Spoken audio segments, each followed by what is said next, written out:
আর কোনো অস্ত্র ইউক্রেনকে দেবে না আমেরিকা, দ্রুত যুদ্ধ বন্ধে জেলেনস্কিকে কড়া বার্তা ট্রাম্পের। পুতিনের ভয়েই কি এই সিদ্ধান্ত? থামছেই না পাকিস্তান আফগানিস্তান সংঘাত। শনিবার পাক হামলায় নিহত 10 আফগান। দোহায় দুই দেশের জরুরি বৈঠক। সমাধান আসবে কি? 9,000 ফিলিস্তিনি এখনো বন্দী ইসরায়েলের কারাগারে, চলছে নির্যাতন। 2 বছরে 78 জনের মৃত্যু। তাদের মুক্তি নিয়ে চুপ কেন আরবরা? আসসালামু আলাইকুম, দেখছিলেন Bangla vision world news headline. আর কোনো অস্ত্র ইউক্রেনকে দেবে না আমেরিকা, সাফ এমনটা জানিয়ে দিলেন মার্কিন প্রেসিডেন্ট ডোনাল্ড ট্রাম্প। হোয়াইট হাউসে ইউক্রেনের প্রেসিডেন্ট ভলোদিমির জেলেনস্কির সাথে বৈঠকে রাশিয়ার সাথে যুদ্ধ বন্ধ করতে দ্রুত চুক্তি করারও কড়া বার্তা দিলেন মার্কিন প্রেসিডেন্ট। রুশ ইউক্রেন যুদ্ধের শুরু থেকেই কিয়েভকে অস্ত্র সহায়তা দিয়ে আসা আমেরিকা হঠাৎ কেন অবস্থান বদলালো? পুতিনকে নাখোশ করতে চান না বলেই কি এমন অবস্থান ট্রাম্পের? জানা গেছে, জেলেনস্কির সাথে বৈঠকের আগে পুতিনের সাথে টেলিফোনে কথা বলেছেন প্রেসিডেন্ট ট্রাম্প। বিস্তারিত শহীদ আরাফাতের ডেস্ক রিপোর্টে। ইউক্রেনকে শক্তিশালী টমাহক মিসাইল দেবেন না মার্কিন প্রেসিডেন্ট ডোনাল্ড ট্রাম্প। এতেই ইউক্রেন প্রেসিডেন্ট ভলোদিমির জেলেনস্কির মাথায় বাজ পড়ল। উল্টো শুক্রবার হোয়াইট হাউসের বৈঠকে ইউক্রেন প্রেসিডেন্টকে যুদ্ধ বন্ধের জন্য তাগিদ দিলেন মার্কিন প্রেসিডেন্ট। কিন্তু হঠাৎ কি কারণে মিসাইল দেওয়ার সিদ্ধান্ত থেকে সরে এলেন ডোনাল্ড ট্রাম্প? এর আগে ফোনালাপে এই অস্ত্র ইউক্রেনে সরবরাহ করতে ট্রাম্পকে মানা করেন রুশ প্রেসিডেন্ট ভ্লাদিমির পুতিন। হুমকি দেন এতে যুক্তরাষ্ট্রের সাথে রাশিয়ার সম্পর্কের অবনতি হবে। বিশ্লেষকরা মনে করছেন, পুতিনের হুমকিতে ভয়ে নিজের পূর্ব সিদ্ধান্ত থেকে সরে এসেছেন মার্কিন প্রেসিডেন্ট। গাজায় যুদ্ধবিরতির পর রাশিয়া ইউক্রেন যুদ্ধ বন্ধে মনোযোগী মার্কিন প্রেসিডেন্ট ডোনাল্ড ট্রাম্প। তাই হোয়াইট হাউসে বৈঠকে বসেন ডোনাল্ড ট্রাম্প ও ভলোদিমির জেলেনস্কি। বৈঠকে যুক্তরাষ্ট্রের কাছে দূরপাল্লার টমাহক মিসাইল চান ইউক্রেনের প্রেসিডেন্ট। এর বিনিময়ে ইউক্রেনে মার্কিন ড্রোন উৎপাদনের প্রস্তাব দেন জেলেনস্কি। কিন্তু উল্টো বার্তা দেন ডোনাল্ড ট্রাম্প। যুদ্ধ বন্ধে রাশিয়ার সাথে চুক্তি করতে ইউক্রেন প্রেসিডেন্টকে আহ্বান জানান মার্কিন প্রেসিডেন্ট। ট্রাম্প বলেন, এই ধরনের অস্ত্র ইউক্রেনে সরবরাহ করলে রাশিয়া সেটিকে উস্কানি হিসেবে দেখবে। এর ফলে যুদ্ধের ভয়াবহতা আরও বাড়ার শঙ্কাও করেন তিনি। তবে বৃহস্পতিবার রুশ প্রেসিডেন্ট ভ্লাদিমির পুতিনের সাথে 2.5 ঘন্টা ফোনালাপ করেন মার্কিন প্রেসিডেন্ট ডোনাল্ড ট্রাম্প। ফোনালাপে টমাহক মিসাইল নিয়ে ট্রাম্পকে হুমকি দেন রুশ প্রেসিডেন্ট। বলেন, এটি সরবরাহ করলে যুক্তরাষ্ট্রের সাথে সম্পর্ক গুরুতরভাবে ক্ষতিগ্রস্ত হবে। পাশাপাশি যুদ্ধের মীমাংসায় আলোচনার ইঙ্গিত দেন। হাঙ্গেরিতে একটি বৈঠকের প্রস্তাবনাও ওঠে। সেখানে রাশিয়া ইউক্রেন যুদ্ধের শেষ টানতে আলোচনায় বসবেন দুই শীর্ষ নেতা। তবে আবারও অনুপস্থিত থাকবেন ইউক্রেন প্রেসিডেন্ট। বিশ্লেষকরা বলছেন, রাজনৈতিক সম্পর্ক ঠিক রাখতে শেষ পর্যন্ত রুশ প্রেসিডেন্টের শর্ত মেনে ইউক্রেন যুদ্ধের সমাপ্তি টানবেন মার্কিন president Donald Trump. Shahid Arafat, Bangla vision news desk. 48 ঘন্টায় 2 দফা যুদ্ধবিরতির পরও থামছে না পাকিস্তান ও আফগানিস্তান সংঘাত। যুদ্ধবিরতি ভঙ্গ করেই চলেছে পাল্টাপাল্টি হামলা। শনিবারও আফগানিস্তানের পাতকিয়া প্রদেশে পাকিস্তানের বিমান হামলায় স্থানীয় 8 ক্রিকেটার সহ অন্তত 10 জন নিহত হয়েছে। এমন অবস্থায় দোহায় জরুরি বৈঠকে বসছে দুই দেশ। বিশ্লেষকরা বলছেন, পাকিস্তান ভিত্তিক জঙ্গি গোষ্ঠী টিটিপি, যাদের সাথে আফগান তালেবানদের সুসম্পর্ক রয়েছে, তারা পাকিস্তানের ভেতরে হামলা বন্ধ না করা পর্যন্ত স্থায়ী হবে না যুদ্ধবিরতি। প্রশ্ন উঠেছে, আফগান তালেবান কি টিটিপিকে মদদ দেয়া বন্ধ করবে? Rifat জামানের desk report. 40 বছরের বেশি সময়ের শত্রুতা তাদের। সম্প্রতি ব্যাপক রক্তপাত আর প্রাণহানির পর 48 ঘন্টার পরপর 2টি যুদ্ধবিরতি এলেও কোনোটি টিকেনি। বারবারই ভেস্তে গেছে হামলা পাল্টা হামলায়। বুধবার থেকে শুক্রবার পর্যন্ত প্রথম দফার যুদ্ধবিরতির পর শুক্রবার নতুন করে 48 ঘন্টার যুদ্ধবিরতির ঘোষণা দিয়েছিল পাকিস্তান ও আফগানিস্তান দুই দেশ। কিন্তু এর কয়েক ঘন্টা পরই শনিবার ভোরে আবারও তা ভাঙল। কেন বারবার যুদ্ধবিরতি ভেস্তে যাচ্ছে দুই মুসলিম প্রতিবেশী দেশের মাঝে? ভারত কি তার চিরশত্রু পাকিস্তানকে শায়েস্তা করতে আফগানিস্তানকে উস্কে দিচ্ছে? কি বলছেন বিশ্লেষকরা? 1996 থেকে 2001 সাল পর্যন্ত প্রথম তালেবান সরকারকে স্বীকৃতি দেওয়ার মাত্র 3টি দেশের মধ্যে একটি পাকিস্তান। কিন্তু 2021 সালে তালেবানরা যখন আবারও ক্ষমতায় ফিরে আসে, তখন থেকে পাকিস্তানের সাথে তাদের সম্পর্কের অবনতি ঘটে পাকিস্তান ভিত্তিক তেহরিকি তালেবান পাকিস্তান টিটিপিকে মদদ দেওয়ার অভিযোগে। ইসলামাবাদের দাবি, টিটিপি ও সমমনা সশস্ত্র গোষ্ঠীগুলোকে আফগানিস্তানের ভেতরে আশ্রয় দিচ্ছে তালেবান সরকার। আর যতক্ষণ পর্যন্ত টিটিপি পাকিস্তানের ভেতরে হামলা বন্ধ না করছে, ততক্ষণ পর্যন্ত যুদ্ধবিরতি কোনো কাজে আসবে না বলে মত দিয়েছেন বিশ্লেষকরা। আবারও যুদ্ধবিরতি ভাঙবেই, কারণ টিটিপি পাকিস্তানকে অস্থিতিশীল করার চেষ্টা সহজে ছেড়ে দিবে না, বা সেই চেষ্টা ছেড়ে দেওয়ার সম্ভাবনা কম। তাই অনিবার্যভাবে আবারও যুদ্ধবিরতি ভাঙবে। আর তালেবানদের প্রথম সরকার, প্রথম আমিরাত ছাড়া সবসময় পাকিস্তানের বিরুদ্ধে আফগানিস্তানকে সমর্থন দিয়েছে ভারত। পাকিস্তানের অভিযোগ, সম্প্রতি তালেবান পররাষ্ট্রমন্ত্রীর পাকিস্তানের চিরশত্রু ভারত সফরের সময় থেকেই দুই দেশের সীমান্তে রক্তক্ষয়ী সংঘাত শুরু হয়েছে। তবে বরাবরই টিটিপিকে মদদের অভিযোগ কাবুল অস্বীকার করে আসছে। ভারতও তালেবান সরকারকে সহায়তার অভিযোগ অস্বীকার করেছে। এমন অবস্থায় যুদ্ধবিরতি ভেঙে নতুন করে আবারও হামলা হয় শনিবার। এদিন ভোরে আফগানিস্তানের পাকতিকা প্রদেশের উরগান গ্রামে যুদ্ধবিরতি ভেঙে বিমান হামলা চালায় পাক বাহিনী। এতে নিহত হয় সেখানে রাতের খাবারের জন্য যাওয়া স্থানীয় ৮ ক্রিকেটার সহ কয়েকজন। স্থানীয়রা জানিয়েছে, পরপর ৩টি হামলায় মাটির সাথে পুরোপুরি মিশে গেছে বেশ কয়েকটি ঘরবাড়ি। গতরাতে আমি এখানেই ছিলাম। আমার এখানে একটা ঘর আছে। রাত প্রায় ১:৩০টার দিকে আমাদের গেস্ট হাউসে একটা বিস্ফোরণ হলো। ভেতরে অতিথিরা ছিলেন, ক্রিকেট খেলোয়াড়রা, যারা তাদের ম্যাচ জিতে এখানে রাতের খাবার খেতে এসেছিলেন। বিস্ফোরণের সাথে সাথে তারা শহীদ হন, আর আহতরা এখানেই পড়েছিলেন। চারিদিকে রক্ত ভেসে যায়, আমিও আহত হই। ক্রিকেটার নিহতের ঘটনার জেরে আসছে নভেম্বরে পাকিস্তানের সাথে পূর্ব নির্ধারিত ত্রিদেশীয় ওয়ানডে সিরিজ বাতিল করেছে আফগান ক্রিকেট বোর্ড।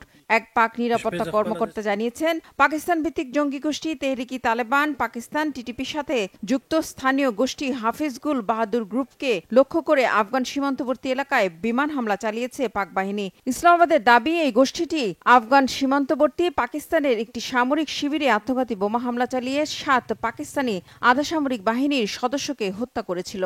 এমন পরিস্থিতিতে যুদ্ধবিরতি আলোচনার শহর কাতারের দোহায় শনিবার আবারও ছুটে গিয়েছে পাকিস্তান ও আফগানিস্তানের প্রতিনিধি দল। সেক্ষেত্রে হয়তো আবারও যুদ্ধবিরতি আসবে, কিন্তু প্রশ্ন হলো টিকবে কি? আর সে প্রশ্ন থেকেই যায়। রিফাত জামান, বাংলাভিশন নিউজ ডেস্ক। গাজায় যুদ্ধবিরতি আর বন্দি বিনিময়ের পরও এখনও ইসরায়েলের কারাগারে বন্দী ৯,০০০-এরও বেশি ফিলিস্তিনি, যাদের অনেকের বিরুদ্ধে নেই সুনির্দিষ্ট কোনো অভিযোগ। বিচার নেই, চিকিৎসা নেই। অনাহারে ও মানসিক নির্যাতনে প্রতিদিন নিঃশেষ হচ্ছেন বন্দীরা। মানবাধিকার সংস্থাগুলোর তথ্য বলছে, গত ২ বছরে কারাগারেই মারা গেছেন অন্তত ৭৮ জন ফিলিস্তিনি। ইসরায়েলি দমন নীতির কারণে জেলখানাগুলো হয়ে উঠেছে নির্যাতনের কেন্দ্র। তাদের মুক্তি নিয়ে কেন সরব হচ্ছেন না আরব নেতারা? হাফিজুল ইসলামের ডেস্ক রিপোর্টে বিস্তারিত। গাজায় যুদ্ধ থেমে গেলেও ইসরায়েলের কারাগারে বন্দী ফিলিস্তিনিদের নরক যন্ত্রণা এখনও চলমান। ইসরায়েল ও হামাসের সর্বশেষ বন্দি বিনিময়ের পরেও জেলখানাগুলোতে তীব্র অনাহার ও চরম অনিশ্চয়তায় দিন কাটাচ্ছেন ৯,০০০-এর বেশি ফিলিস্তিনি। এর মধ্যে প্রায় ৩৫০০কে আটকে রাখা হয়েছে অ্যাডমিনিস্ট্রেটিভ ডিটেনশন বা বিচার বহির্ভূত আটক নামের অবৈধ আইনের আওতায়। এই প্রক্রিয়ার মাধ্যমে কোনো অভিযোগ বা বিচার ছাড়া যে কোনো ব্যক্তিকে যতদিন খুশি বন্দী রাখতে পারে নেতানিয়াহু প্রশাসন। সরকারি ইশারায় ইসরায়েলের জেলখানাগুলো এখন পরিণত হয়েছে ফিলিস্তিনিদের বিরুদ্ধে নির্মম প্রতিশোধ ও নির্যাতনের ঘাঁটিতে। চলমান শান্তি চুক্তির শর্ত অনুসারে ২০ জন ইসরায়েলি বন্দীকে মুক্তি দিয়েছে গাজার যোদ্ধারা। বিনিময়ে ইসরায়েলের জেল থেকে ছাড়া পেয়েছেন প্রায় ২,০০০ ফিলিস্তিনি। এর আগে ২০২৩ সালের অক্টোবরে ৭ দিনের যুদ্ধবিরতির সময় মুক্তি পায় ২৪০ জন, আর জানুয়ারি ও ফেব্রুয়ারিতে দ্বিতীয় দফায় মুক্তি পায় ১,৭৭৮ জন। সব মিলিয়ে ১৬৩ জন ইসরায়েলের বিনিময়ে ৩ দফায় মুক্তি পেয়েছে মোট ৩,৯৮৫ জন ফিলিস্তিনি। কিন্তু এসব হিসাব নিকাশের আড়ালে রয়েছে হাজারো ফিলিস্তিনি নাগরিকের বন্দিত্বের কাহিনী। এছাড়াও অবৈধ যোদ্ধা হওয়ার মিথ্যা অজুহাতে শত শত গাজাবাসীকে জেলে ভরেছে ইসরায়েল। ইসরায়েলের জেলে আটক ফিলিস্তিনিদের অধিকাংশই কখনো কোনো রকম সামরিক কর্মকাণ্ডে জড়িত ছিল না। বিভিন্ন সময় এরকম তথ্য সামনে এনেছে Palestine centre for prisoners studies সহ বিভিন্ন গবেষণা প্রতিষ্ঠান। ২০২৩ সালের সংঘাত শুরুর আগে ইসরায়েলি কারাগারে আজীবন সাজাপ্রাপ্ত ফিলিস্তিনি বন্দীর সংখ্যা ছিল ৫৮০ জন। এখন সেটা নেমে এসেছে ৬২ জনে। ছেড়ে দেওয়া হয়েছে দীর্ঘমেয়াদী সাজাপ্রাপ্ত ৩১৯ জনকে। কিন্তু মুক্তিপ্রাপ্ত অনেক ফিলিস্তিনির শরীরে স্পষ্ট দেখা গেছে নির্যাতনের চিহ্ন। মুক্তির আগ মুহূর্তেও অনেককে হাত বাঁধা অবস্থায় মারধর করার অভিযোগ পাওয়া গেছে। আন্তর্জাতিক সংস্থাগুলোর প্রবেশ নিষিদ্ধ করে বন্দি শিবিরগুলোকে চোখের আড়ালে রেখেছে ইসরায়েল। ফিলিস্তিনি কয়েদিদের বেশিরভাগই পরিবারের সঙ্গে সাক্ষাৎ করতে পারেন না। চিকিৎসার সুযোগ প্রায় নেই বললেই চলে। ইচ্ছাকৃতভাবে কমিয়ে দেওয়া হয়েছে খাবারের পরিমাণ। তীব্র শীত ও গরমের কষ্ট, অস্বাস্থ্যকর পরিবেশ আর একাকী বন্দিত্বের মানসিক চাপ সব মিলিয়ে ভয়াবহ রকমের অমানবিক পরিস্থিতিতে থাকতে বাধ্য হচ্ছেন বন্দিরা। মানবাধিকার সংস্থাগুলোর তথ্য বলছে, গত 2 বছরে ইসরায়েলি কারাগারে মারা গেছে অন্তত 78 জন কয়েদি। তাদের মৃত্যুর কারণ ছিল নির্যাতন, অনাহার, চিকিৎসাহীনতা ও মানসিক নিপীড়ন। ইসরায়েলি কারাগারগুলোতে ফিলিস্তিনি বন্দীদের উপর ক্রমবর্ধমান দমন নীতি থামাতে কোনোরকম পদক্ষেপ নেয়ার কথা যুদ্ধবিরতির শর্তে নেই। শান্তি চুক্তি, বন্দি বিনিময় বা আন্তর্জাতিক চাপ কোনো কিছুই অবৈধভাবে আটককৃত ফিলিস্তিনিদের মুক্তির নিশ্চয়তা দিতে পারেনি। কারাগারের প্রতিটি সেল যেন এখন গাজার এক একটি ছোট সংস্করণ। ইসরায়েলি জেলখানার 4 দেয়ালের মাঝে বন্দি ফিলিস্তিনিদের টিকে থাকার লড়াই কবে শেষ হবে, কবে মিলবে মুক্তি, সেটা এখনো অনেক দূরের বিষয়। হাফিজুল ইসলাম, বাংলা ভিশন। শিগগিরই ইসরায়েলের সাথে অনেক আরব দেশ সম্পর্ক স্বাভাবিক করবে বলে মনে করছেন মার্কিন প্রেসিডেন্ট ডোনাল্ড ট্রাম্প। বহুল আলোচিত আব্রাহাম চুক্তি বা আব্রাহাম অ্যাকর্ডের আওতায় এসব বাস্তবায়ন করবেন বলে আশাবাদী তিনি। মুসলিম বিশ্ব ও মধ্যপ্রাচ্যের সবচেয়ে প্রভাবশালী দেশ সৌদি আরবও এই চুক্তিতে যোগ দেবে বলে আশাবাদ জানিয়েছেন মার্কিন প্রেসিডেন্ট। যদিও সৌদি বরাবরই বলে আসছে, স্বাধীন ফিলিস্তিন রাষ্ট্র প্রতিষ্ঠা ছাড়া তারা এতে যোগ দেবে না। হিজল জুবাইরের ডেস্ক রিপোর্টে বিস্তারিত। ইসরায়েলের সাথে সম্পর্ক স্বাভাবিক করা, এক কথায় ইসরায়েলকে রাষ্ট্র হিসেবে স্বীকৃতি নিয়ে নামান্তর বহুল আলোচিত আব্রাহাম চুক্তি বা আব্রাহাম অ্যাকর্ড। প্রথম মেয়াদে যুক্তরাষ্ট্রের প্রেসিডেন্ট থাকাকালেই বিতর্কিত এই প্রকল্প হাতে নেন বর্তমান মার্কিন প্রেসিডেন্ট ডোনাল্ড ট্রাম্প। ফিলিস্তিনের স্বীকৃতিকে পাশ কাটিয়ে ইসরায়েলকে মধ্যপ্রাচ্যে স্থায়ীভাবে প্রতিষ্ঠিত করারই মহাপরিকল্পনা এটি। আব্রাহাম অ্যাকর্ডের আওতায় 2020 ও 21 সালে ইসরায়েলের সাথে সম্পর্ক স্বাভাবিক করে সংযুক্ত আরব আমিরাত, বাহরাইন, মরক্কো ও সুদান। শুরু থেকেই এর বিরুদ্ধে ক্ষুব্ধ মুসলিম বিশ্ব। অনেকের মতে ফিলিস্তিনের স্বাধীনতাকে উপেক্ষা করে ইসরায়েলকে প্রতিষ্ঠা করতে চাওয়া এ ধরনের বিতর্কিত পদক্ষেপের জেরেই ক্ষুব্ধ হয়ে 2023 সালের 7 অক্টোবর ইসরায়েলে হামলা চালায় ফিলিস্তিনি স্বাধীনতাকামী গোষ্ঠীগুলো, যার জেরে শুরু হয় গাজা যুদ্ধ ও গণহত্যা। এবারে সেই গাজা যুদ্ধের নাজুক যুদ্ধবিরতির 1 সপ্তাহ যেতে না যেতেই বিতর্কিত ওই আব্রাহাম চুক্তি সম্প্রসারণের জোর আশাবাদ জানিয়েছেন ট্রাম্প। শিগগিরই অনেক আরব দেশ এই চুক্তিতে অংশ নিয়ে ইসরায়েলের সাথে সম্পর্ক স্বাভাবিক করবে বলে মনে করছেন তিনি। শুধু তাই নয়, ফক্স বিজনেস নেটওয়ার্ককে দেয়া এক সাক্ষাৎকারে ট্রাম্প আশা প্রকাশ করেছেন সৌদি আরবও এতে যোগ দেবে। তিনি বলেন, আমি আশা করি সৌদি আরব আব্রাহাম অ্যাকর্ডে যোগ দেবে এবং আমি আশা করি অন্যরাও যোগ দেবে। আমার বিশ্বাস, যদি সৌদি আরব যোগ দেয় তাহলে সবাই যোগ দেবে। আব্রাহাম অ্যাকর্ডকে অলৌকিক ঘটনা ও অবিশ্বাস্য আখ্যা দিয়ে ট্রাম্প বলেন, এটি মধ্যপ্রাচ্যে দীর্ঘস্থায়ী শান্তি আনতে সাহায্য করবে। এরই মাঝে এই চুক্তিতে যোগ দেয়ায় তিনি বিশেষভাবে সংযুক্ত আরব আমিরাতের প্রশংসা করেন।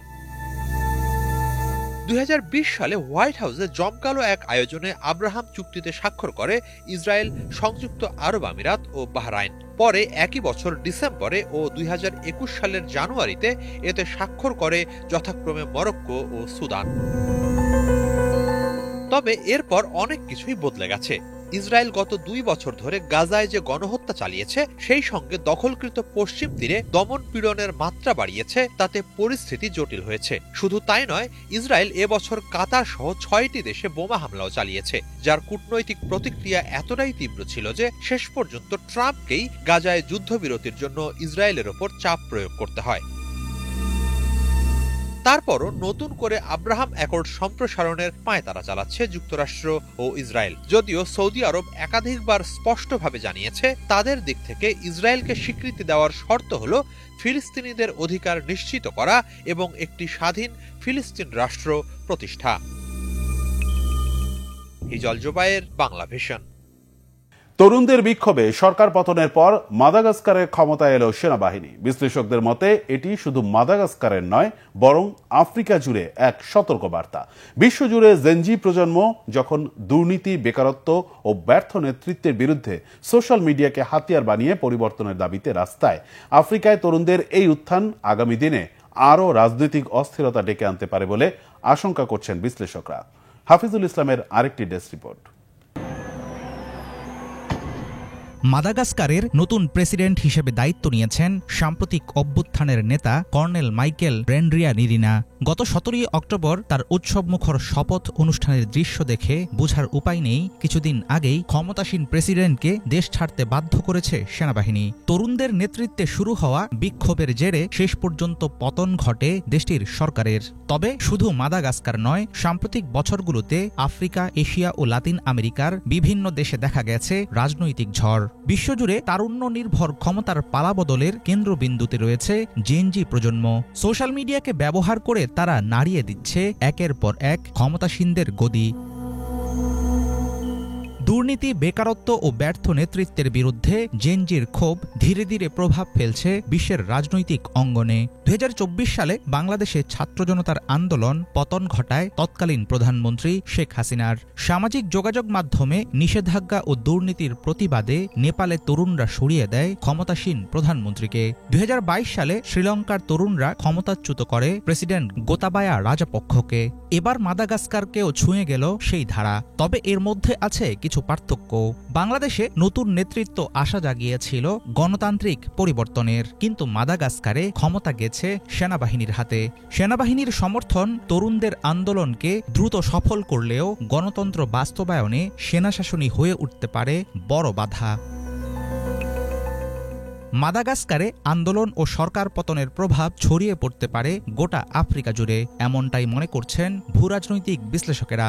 শিক্ষা ও স্বাস্থ্য বাজেট কাটছাঁটের প্রতিবাদে মরক্কোর রাস্তায় নেমেছে জেনজি 212 নামের তরুণদের প্রতিবাদী একটি প্ল্যাটফর্ম। কেনিয়ায় কর বৃদ্ধির বিরুদ্ধে আন্দোলন এখন রূপ নিয়েছে সরকার বিরোধী বিক্ষোভে। নাইজেরিয়ার রাজনীতিক কিংসলে মোগালু সতর্ক করে বলেছেন, যেসব আফ্রিকান সরকার ব্যর্থ তাদের ভয় পাওয়া উচিত, কারণ এই জেনজি প্রজন্ম থামবে না। তবে আফ্রিকার ক্ষমতাসীনরা সহজে গদি ছাড়ার পাত্র নন। শক্তি প্রয়োগ করে হলেও তারা হয়তো দমন করবেন সরকার বিরোধী আন্দোলন।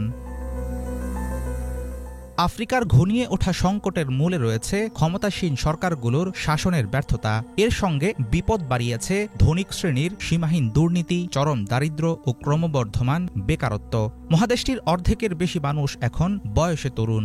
ফলে ধৈর্য ফুরিয়ে গেলে তারা শুধু ক্ষোভ প্রকাশ করেই থেমে যাচ্ছে না, বরং প্রযুক্তিকে কাজে লাগিয়ে সংগঠিত হচ্ছে, দাবি তুলছে পরিবর্তনের। মাদাগাস্কারে সরকারের পতন পুরো আফ্রিকার জন্যই একটি সতর্কবার্তা।